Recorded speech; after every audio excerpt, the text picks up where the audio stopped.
Bonjour, c'est un réel plaisir de vous retrouver pour parler de musique et de chansons inscrites dans nos mémoires. Au programme du jour, un titre bouleversant à la tonalité triste qui a connu un grand succès en 2007.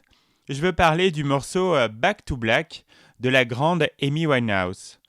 Personne n'a pu oublier cette chanteuse britannique décédée trop tôt le 23 juillet 2011 à 27 ans seulement.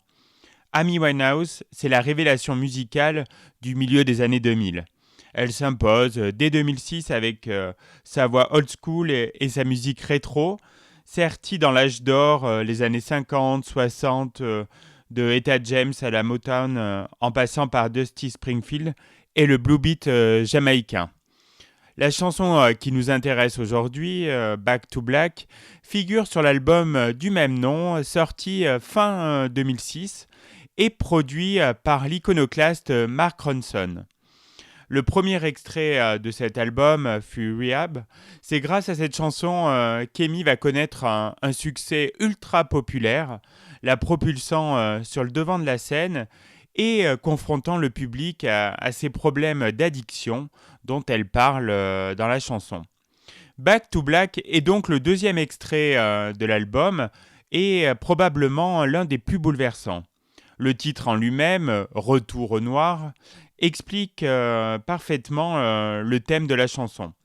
Il s'agit d'une histoire triste, celle d'un amour perdu, d'une séparation douloureuse. En l'occurrence, il s'agit d'une chanson autobiographique. Amy Winehouse parle de sa rupture d'avec son petit ami de l'époque, Blake Fielder Civil. Les deux amants se retrouveront l'année suivante, donc en 2007, et se marieront avant de divorcer pour se remettre à nouveau ensemble, et ainsi de suite. Très compliqué. Amy Winehouse a avoué que l'ensemble de l'album Back to Black lui a été inspiré par cette relation passionnelle et destructrice.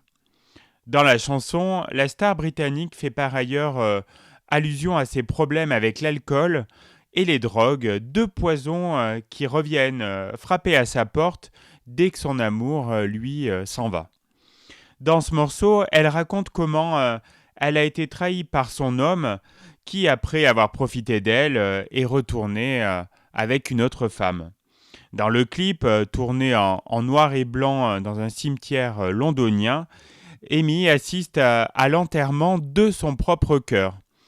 Back to Black a pris une résonance particulière depuis la disparition de cette chanteuse culte le 23 juillet 2011.